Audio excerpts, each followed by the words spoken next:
Selamat datang di Reflektor. Ada perguruan yang dikenal karena prestasi. Ada pula yang disegani karena sejarah.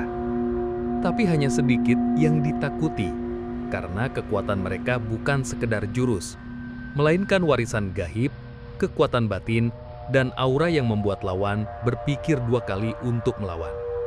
Inilah 7 perguruan silat paling ditakuti di Indonesia. PSHT bukan hanya perguruan, ia adalah keluarga raksasa dengan jutaan anggota. Tapi yang membuatnya ditakuti bukan jumlahnya, melainkan ikatan batinnya.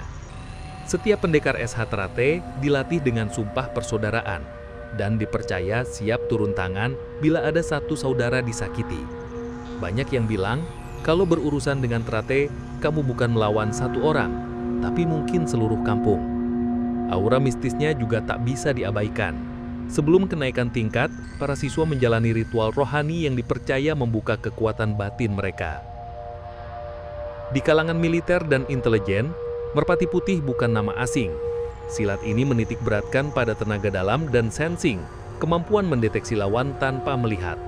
Pendekar MP bisa menyerang target dalam gelap hanya dengan mendengar detak jantung. Mereka dilatih untuk memecah benda keras tanpa emosi. Bagi sebagian orang awam, kekuatan ini terlihat seperti sihir. Tapi bagi para praktisi, ini adalah hasil meditasi ekstrim, puasa, dan penajaman rasa. Ditakuti karena tidak bisa ditebak, bahkan sebelum kamu sempat menyerang.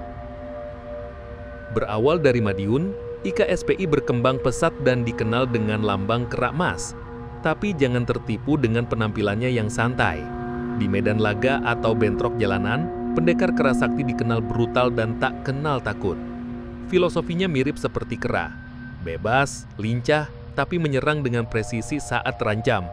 Banyak pendekar dari perguruan lain lebih memilih berdamai daripada berhadapan dengan IKSPI, karena perlawanan mereka seringkali tak terduga dan berani sampai titik darah penghabisan. Perguruan yang lahir dari rahim Nahdlatul Ulama ini membawa 2 kekuatan, jurus dan doa. Pagar Nusa dilatih tidak hanya fisik, tapi juga rohani. Banyak yang percaya mereka adalah penjaga ritual dan gerbang spiritual. Dalam konflik horor atau bentrokan antar aliran, pendekar Pagar Nusa sering menjadi garda terdepan karena dipercaya kebal dari santet dan ilmu hitam. Ditakuti bukan karena otot, tapi karena aura religius dan kekuatan tak kasat mata yang menyertainya. Ini adalah silat tua dari tanah Sunda. Cimande terkenal karena gerakannya yang keras dan teknik kuncian maut. Tapi di balik jurusnya tersimpan ritual-ritual leluhur yang kadang menyerempet ke dunia mistis. Pendekar Cimande sering melatih diri di sungai, gua bahkan hutan dalam keadaan puasa. Banyak cerita tentang kesaktian para guru tua Cimande. Bisa menghindari senjata, menangkap peluru, hingga membuat musuh lumpuh hanya lewat sorotan mata. Aliran ini ditakuti karena terasa sangat nyata dan sangat gaib sekaligus. Di bawah naungan Muhammadiyah, tapak suci memadukan akidah Islam dan seni bela diri.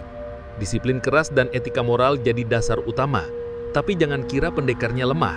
Mereka sangat terlatih, rapi, dan memiliki kekuatan rohani yang stabil. Tapak suci dikenal tenang, tapi saat bertarung bisa sangat agresif dan presisi. Dalam kompetisi nasional dan internasional, mereka sering jadi juara. Ditakuti karena konsistensi dan ketertiban, bahkan ketika menghadapi kekacauan. Di balik nama-nama besar tadi, ada satu jenis perguruan yang tak terdaftar, tak punya logo, tapi disebut-sebut sangat berbahaya. Mereka disebut silat bayangan.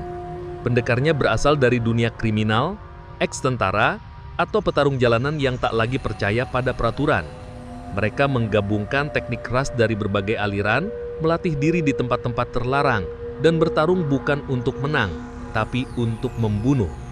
Ditakuti karena tidak ada kode etik, tak ada sumpah, tak ada belas kasihan. Kalau mereka muncul, biasanya ada nyawa yang jadi taruhan. Dunia silat tidak sesederhana jurus dan sabuk.